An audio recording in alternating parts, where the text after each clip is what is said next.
Hello साथियों, geography mirror में आपका स्वागत है। यदि आप इस चैनल पर नए हैं तो चैनल को जरूर सब्सक्राइब करें और नए वीडियो के नोटिफिकेशन पाने के लिए बेल आइकॉन को जरूर दबाएं।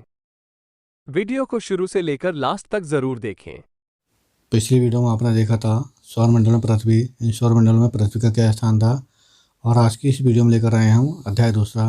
अध्याय का नाम है ग्लोब, अक्षांश में देशांतर। जैसे कि आप ये देख रहे हैं, ग्लोब है, ये पृथ्वी का लघुकृत रूप होता है। प्राय आपने इसको विभिन्न कार्यालयों, स्कूलों आदि में देखा होगा। आकार के आधार पर ग्लोब को मुख्य रूप से 3 वर्गों में बांटा जा सकता है। जैसे कि बड़े ग्लोब, जैसे कि आप ये देख रहे हैं, ये आकार में बड़े होते हैं और इन्हें एक स्थान से दूसरे स्थान पर लाने ले जाने में असुविधा होती है। ये प्राय एक जगह ही रखे रहते हैं, ये बड़े ग्लोब होते हैं। दूसरा ग्लोब होता है पॉकेट ग्लोब, इनका आकार छोटा होता है बड़े ग्लोब की तुलना में, देखने में भी वैसे ही लगते हैं जैसे कि आप ये देख रहे हैं, ये पॉकेट ग्लोब है। अगला गुलाब का जो रूप है वह है गुब्बारे जैसे ग्लोब। ये गुलाब का तीसरा रूप है।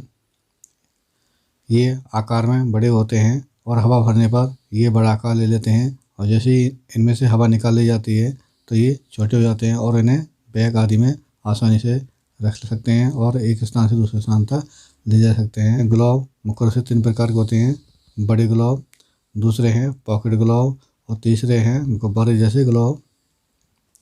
अगला टॉपिक है अक्ष। अक्ष के बारे में जान लेते हैं। सामान्य रूप में देखा जाए, पृथ्वी का अक्ष एक काल्पनिक रेखा है जो दोनों ध्रुवों से होकर जाता है। पृथ्वी इसी अक्ष के परिणत घूर्णन करती है। पृथ्वी का अक्ष उसके कक्षा तल पर बने लंब से 23.5 डिग्री झुका हुआ है। एक अन्य काल्पनिक रेखा भी है जो ग्लोब को 2 बराबर भागों में बांटती है। इस रेखा को विषुववृत्त व्रत के नाम से जाना जाता है और भूमध्य रेखा के नाम से भी इसे जाना जाता है। इसके उत्तर का भाग उत्तरी गोलार्ध कहलाता है, जबकि दक्षिण का भाग दक्षिणी गोलार्ध कहलाता है। इसके उत्तर में और दक्षिण में समांतर रेखाएं खींची गई हैं। ये सब काल्पनिक रेखाएं हैं जिन्हें अक्षांश समांतर रेखाएं कहा जाता है। विषुववृत्त व्रत का मान 0 डिग्री है अक्षांश है और इसके उत्तर में 90 डिग्री अक्षांश तक एक एक के अंतराल पर अक्षांश रेखाएं खींची गई हैं, और ठीक इसके दक्षिणी गोलार्ध में भी एक एक के अंतराल पर 90 अक्षांश पाए जाते हैं। इस तरह से देखा जाए, कुल मिलाकर अक्षांश की संख्या 180 हो जाती है। 90 डिग्री उत्तरी अक्षांश और 90 डिग्री दक्षिण अक्षांश ये बिंदु हैं। जैसे कि उत्तरी गोलार्ध में 0 डिग्री से 90 डिग्री तक अक्षांशों की संख्या है, ठीक उस तरह दक्षिणी गोलार्ध में भी 0 डिग्री से 90 डिग्री तक अक्षांशों की संख्या है। प्रत्येक अक्षांश का अपना विशेष मान है, महत्व है। जैसे कि महाराष्ट्र में चंद्रपुर और ब्राज़ील में, जो कि दक्षिण अमेरिका में है, बेलो हॉरिज़ॉन दोनों एक ही अक्षांश यानी 20 डिग्री अंश पर स्थित हैं। लेकिन जो महाराष्ट्र का चंद्रपुर है वह 20 डिग्री उत्तरी अक्षांश पर स्थित है, जबकि ब्राज़ील का येलो हॉरिज़ॉन ये 20 डिग्री दक्षिणी अक्षांश पर स्थित है। इस तरह से देखा जाए, जो उत्तरी गोलार्ध के अक्षांश हैं इन्हें उत्तरी अक्षांश कहा जाता है और दक्षिणी गोलार्ध के जो अक्षांश हैं उन्हें दक्षिणी अक्षांश कहा जाता है। अब बात कर लेते हैं महत्वपूर्ण अक्षांश या समांतर रेखाओं के बारे में। जैसे कि आप ये देख रहे हैं, ये पृथ्वी के मध्य से होकर जो अक्षांश गुजरता है इसका मान 0 डिग्री अक्षांश है और इसे विषुववृत्त व्रत के नाम से जाना जाता है। इसे भूमध्य रेखा भी कहा जाता है। और इसके उत्तर में 90 डिग्री अक्षांश और दक्षिण में 90 डिग्री अक्षांश, 2 अक्षांश हैं। उत्तरी वाले को उत्तरी ध्रुव और दक्षिणी वाले को दक्षिणी ध्रुव के नाम से जाना जाता है। ठीक इसके उत्तरी गोलार्ध में 23.5 डिग्री उत्तरी अक्षांश, इसे कर्क रेखा के नाम से जाना जाता है, और इसके ऊपर 66.5 डिग्री उत्तरी अक्षांश, यह उत्तरी ध्रुव व्रत कहलाता है। और दक्षिणी गोलार्ध में बात कर लेते हैं, 23.5 डिग्री दक्षिणी अक्षांश है, इसे मकर रेखा के नाम से जाना जाता है, और 66.5 डिग्री दक्षिणी अक्षांश है, इसे दक्षिणी ध्रुव व्रत के नाम से जाना जाता है। ताप कटिबंध की दृष्टि से देखा जाए तो ग्लोब को कई ताप कटिबंध में बांटा गया है। कर्क रेखा और मकर रेखा के जो मध्य का जो क्षेत्र है वह उष्ण कटिबंध कहलाता है। क्षेत्र में सूर्य साल में एक बार सिरकों पर ठीक चमकता है, जबकि कर्क रेखा और उत्तरी ध्रुव व्रत के मध्य का जो क्षेत्र है वह ना तो अधिक ठंडा है ना ही अधिक गर्म है। इसे उत्तरी शीतोष्ण कटिबंध के नाम से जाना जाता है। यह सूर्य की जो किरणें में हमेशा तिरछी पड़ती हैं।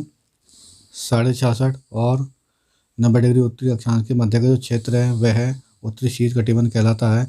यहाँ सूर्य की किरणें हमेशा तिरछी पड़ती हैं, जिस कारण यहाँ अधिक ठंड पड़ती है। इसे शीत कटिबंध के नाम से जाना जाता है, यानी फ्री जोन इसे कहते हैं।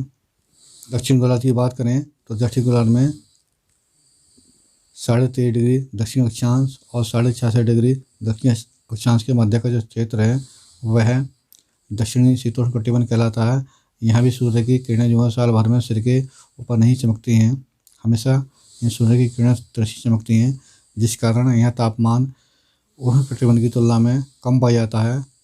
जबकि 66.5 डिग्री और दक्षिणी ध्रुव के मध्य का जो क्षेत्र है वह दक्षिण शीत कटिबंध कहलाता है।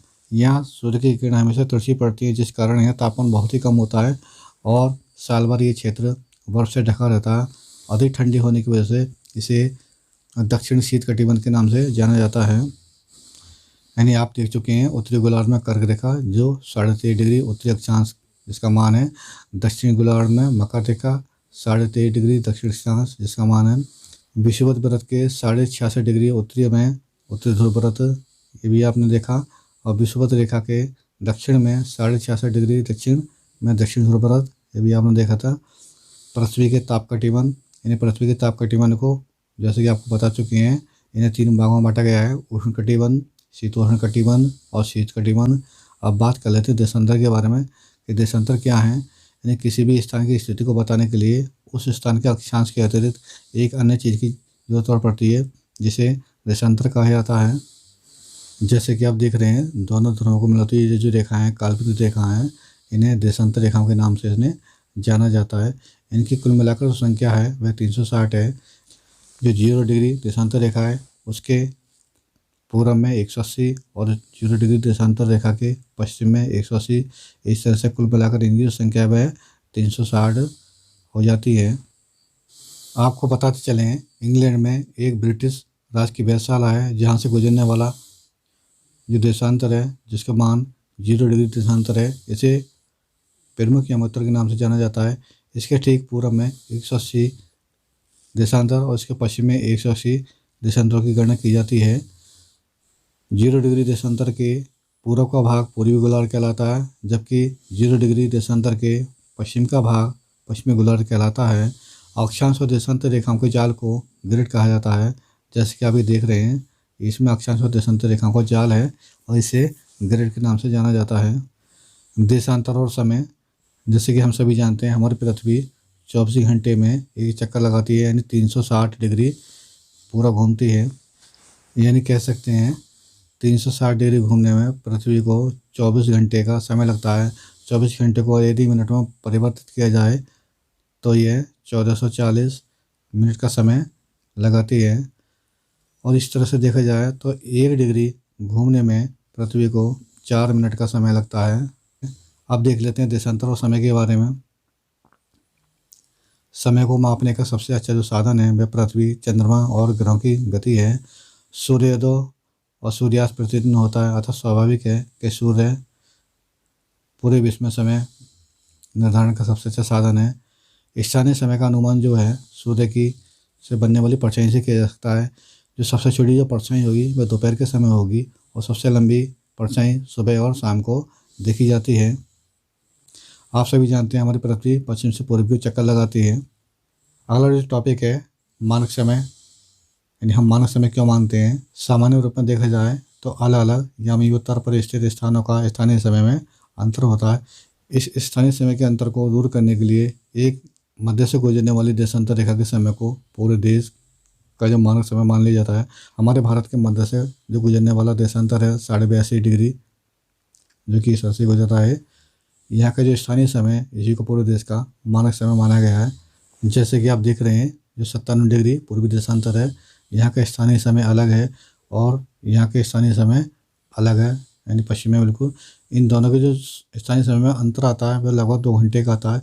इस स्थानीय समय के अंतर को दूर करने के लिए भारत के मध्य से जो गुजरने वाली देशांतर रेखा है 82.5 डिग्री पूर्वी देशांतर रेखा, यहाँ के स्थानीय समय को पूरे भारत का मानक समय माना गया है और ये उत्तर प्रदेश के मिर्ज़ापुर से होकर ये देशांतर रेखा गुजरती है।